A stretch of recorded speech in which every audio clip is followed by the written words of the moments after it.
Assalamualaikum warahmatullahi wabarakatuh. Salam sejahtera bagi kita semua. Perkenalkan, nama saya Muhammad Rizky Baihaqi dan juga teman saya, Naila Nazatul Komariah. Pada kesempatan kali ini, kami akan membahas materi yang berjudul tentang manajemen keuangan. Manajemen keuangan adalah segala aktivitas perusahaan yang berhubungan dengan bagaimana cara memperoleh pendanaan modal kerja, menggunakan atau mengalokasikan dana, dan mengelola aset yang dimiliki untuk mencapai tujuan utama perusahaan. Prinsip-prinsip manajemen keuangan. Pertama, konsistensi atau konsisten. Sistem kebijakan keuangan haruslah konsisten, tidak berubah dari periode ke periode. Pendekatan keuangan yang tidak konsisten bisa menjadi tanda ada manipulasi dalam pengelolaan keuangan perusahaan. Kedua, akuntability atau akuntabilitas. Dalam prinsip ini, pihak-pihak harus bisa menjelaskan tentang penggunaan sumber daya dan apa saja yang sudah dicapai sebagai bentuk pertanggungjawaban kepada pihak-pihak yang berkepentingan, agar semua tahu bagaimana kewenangan dan dana yang dimiliki itu dipergunakan. Prinsip manajemen keuangan yang selanjutnya ada transparansi, yaitu manajemen harusnya terbuka terhadap pekerjaannya, memberikan informasi tentang rencana dan segala aktivitas kepada yang berkepentingan, termasuk memberikan laporan keuangan yang wajar, lengkap, tepat waktu, dan akurat yang bisa diakses dengan mudah oleh yang berkepentingan. Selanjutnya ada viability atau kelangsungan hidup. Kelangsungan hidup entitas merupakan ukuran suatu tingkat keamanan serta keberlanjutan keuangan perusahaan. Manajemen keuangan harus menyusun rencana keuangan di mana menunjukkan bagaimana suatu perusahaan bisa menjalankan rencana strategisnya guna memenuhi kebutuhan keuangan. Kelima, integrity atau integritas adalah kejujuran. Setiap individu harus memiliki tingkat integritas dalam menjalankan kegiatan operasional. Selain itu, catatan dan laporan keuangan harus terjaga integritasnya dengan kelengkapan dan keakuratan pencatatan keuangan. Keenam, stewardship atau pengelolaan. Manajemen keuangan harus bisa mengelola dana yang didapat dan memberikan jaminan bahwa dana tersebut akan digunakan untuk merealisasikan tujuan yang ditetapkan.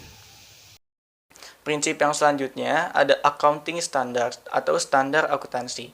Sistem akuntansi keuangan yang dipakai harus sesuai dengan prinsip-prinsip dan standar aturan akuntansi yang berlaku, agar laporan keuangan yang dihasilkan bisa dengan mudah dipahami dan dimengerti oleh semua pihak-pihak yang berkepentingan. Ruang lingkup manajemen keuangan terdiri atas 3 bagian. Pertama, mengambil keputusan investasi. Keputusan investasi berhubungan dengan bagaimana perusahaan atau organisasi memanfaatkan aset yang ada untuk mencapai tujuan. Kedua, mengambil keputusan pembelanjaan. Keputusan finansial adalah keputusan yang berhubungan dengan pengelolaan dan peningkatan keuangan yang bersumber dari berbagai modal. Yang ketiga, mengambil keputusan dividen. Ruang lingkup keputusan dividen meliputi keputusan pembagian keuntungan kepada masing-masing pemegang saham perusahaan. Fungsi manajemen keuangan. Yang pertama ada planning atau perencanaan keuangan, yaitu meliputi perencanaan arus kas dan rugi laba. Yang kedua ada budgeting atau anggaran, yaitu perencanaan penerimaan dan pengalokasian anggaran biaya secara efisien dan memaksimalkan dana yang dimiliki. Yang selanjutnya ada controlling atau pengendalian keuangan, yaitu melakukan evaluasi serta perbaikan atas keuangan dan sistem keuangan perusahaan. Yang selanjutnya ada auditing atau pemeriksaan keuangan, melakukan audit internal atas keuangan perusahaan yang ada agar sesuai dengan kaidah standar akuntansi dan tidak terjadi penyimpangan. Yang selanjutnya ada reporting atau pelaporan keuangan, yaitu menyediakan laporan informasi tentang kondisi keuangan perusahaan dan analisa rasio laporan keuangan. Peran manajemen keuangan diantaranya perolehan dana, aktivitas untuk memperoleh sumber dana yang berasal dari internal perusahaan dan eksternal perusahaan. Yang dinamakan dengan sumber dana yaitu tempat perusahaan memperoleh dana atau modal untuk melakukan aktivitas usahanya. Selanjutnya, penggunaan dana, aktivitas penggunaan atau menginvestasikan dana dalam bentuk aset.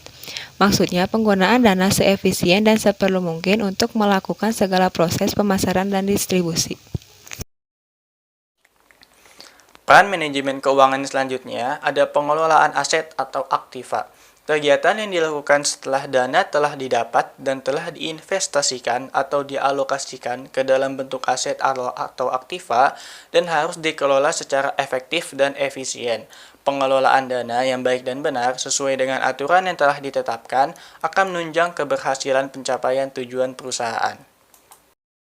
Tugas manajemen keuangan diantaranya perolehan dana dengan biaya murah, penggunaan dana efektif dan efisien, analisis laporan keuangan, analisis lingkungan internal dan lingkungan eksternal yang berhubungan dengan keputusan rutin dan khusus.